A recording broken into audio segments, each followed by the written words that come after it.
భారత్ యుద్ధ దేశం కాదు, బుద్ధ దేశం. ప్రధాని మోదీ వివరణ.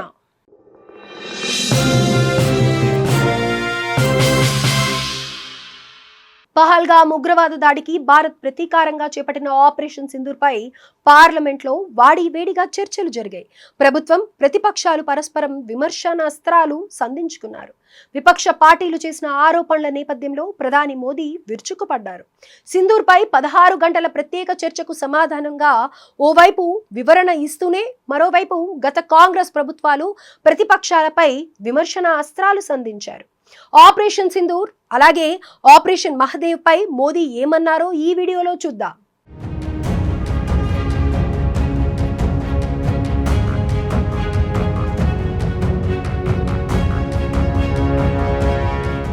నిఘా వైఫల్యం కారణంగానే జమ్మూ కాశ్మీర్లోని పహల్గామ్లో అత్యంత పాశవిక దాడి జరిగిందని ఆరోపించిన విపక్షాలు ఆపరేషన్ సింధూర్తో సాధించిన విజయాలేంటో చెప్పాలని మోదీ ప్రభుత్వాన్ని డిమాండ్ చేశాయి. వీటికి లోక్సభ వేదికగా ప్రధాని మోదీ సూటిగా సమాధానమిచ్చారు. భారత వాణిని యావత్ ప్రపంచానికి వినిపించేందుకు మాట్లాడుతున్నానన్నారు. భారత్ అంటే ఏంటో ప్రతి ఒక్కరికి మరోసారి చాటి చెబుతున్నట్లు పేర్కొన్నారు.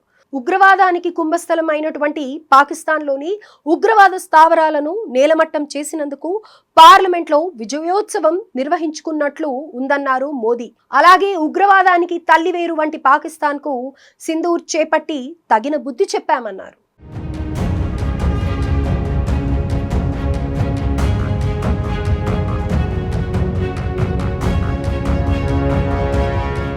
భారత్ భీకర దాడుల నుంచి పాక్ ఇంకా కోలుకోలేదన్నారు మోదీ.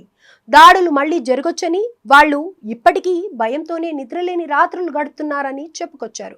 పహల్గామ్ మరణకాండకు ప్రతీకారంగా పాక్ పై క్షిపణుల వర్షం కురిపించామన్నారు.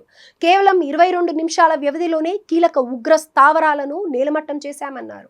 అణు బెదిరింపులు మన దగ్గర పని చేయవని పాక్కు గట్టిగానే హెచ్చరించామన్న మోదీ భవిష్యత్తులో తోక జాడిస్తే భారీ మూల్యం చెల్లించక తప్పదని పాక్కు బోధపడిందని తెలిపారు. ఉగ్రవాదంపై పోర్లో చేపట్టిన ఆపరేషన్ సింధూర్ను ప్రపంచంలోని 3 దేశాలు తప్ప మరే ఇతర దేశం భారత్కు అడ్డు చెప్పలేదని క్లారిటీ ఇచ్చారు ప్రధాని మోదీ. పాక్కు ఆ 3 దేశాలే అండగా నిలిచాయన్నారు. ప్రపంచ దేశాలన్నీ భారత్కు మద్దతుగా నిలిచినప్పటికీ ప్రతిపక్ష కాంగ్రెస్ మాత్రం సైన్యానికి సలాం చేయలేదని మండిపడ్డారు. పైగా పాకిస్తాన్ను వెనకేసుకు రావడం దౌర్భాగ్యమని పేర్కొన్నారు. గతంలోనూ సర్జికల్ దాడులు జరిగినప్పుడు కాంగ్రెస్ ఇదే పాట పాడిందని విమర్శించారు.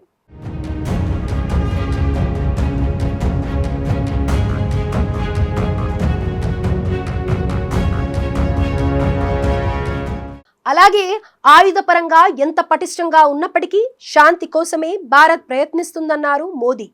పిఓకేను తిరిగి కైవసం చేసుకోవాలని ప్రతిపక్షాలు అడుగుతున్నాయి. అలాగే పిఓకేను ఎందుకు స్వాధీనం చేసుకోలేదని కాంగ్రెస్ అడుగుతుంది. అసలు ఎవరి కాలంలో పిఓకే పాకిస్తాన్ చేతుల్లోకి వెళ్ళిందో అందరికీ తెలుసన్నారు. దేశ భద్రత విషయంలో మొదటి నుంచి కాంగ్రెస్ ఉదాసీనంగానే వ్యవహరించిందని విమర్శించారు. జాతీయ భద్రతా విజన్ కాంగ్రెస్ కు గతంలో లేదన్న మోదీ భవిష్యత్తులో వచ్చే ప్రశ్న లేదని దుయ్యబట్టారు. అలాగే నెహ్రూ ఆనాడు చేసుకున్న సింధు నది జలాల ఒప్పందంతో నదులు మనవి, జలాలు పాకిస్తాన్వి అన్నట్లుగా పరిస్థితులు మారాయి. ఆ ఒప్పందం కనుక కుదుర్చుకోకపోయి ఉంటే భారత్ సస్యశ్యామలంగా మారేదని తెలిపారు.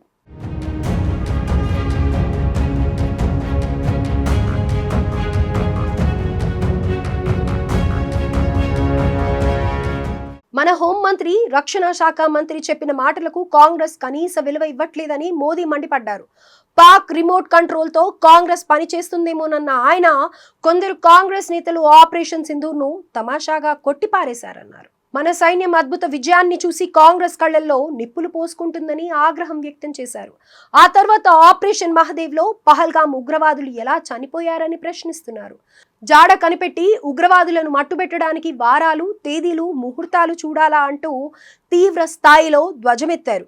ఈ క్రమంలోనే నీళ్లు, రక్తం కలిసి ప్రవహించబోవని మోదీ పార్లమెంట్ వేదికగా మరోసారి స్పష్టం చేశారు. అలాగే ఆపరేషన్ సింధూర్ ఇంకా ముగిసిపోలేదన్న ఆయన పాక్ మళ్లీ కుయుక్తులతో పెట్టరేగిపోతే సింధూర్ కంటిన్యూ అవుతుందని స్పష్టం చేశారు. భారత్ ఇప్పుడు యుద్ధ దేశం కాదని బుద్ధ దేశమని ప్రధాని మోదీ చెప్పుకొచ్చారు. ఆయుధాల మయమైన ప్రపంచంలో విశ్వశాంతి ముఖ్యమని స్పష్టం చేశారు.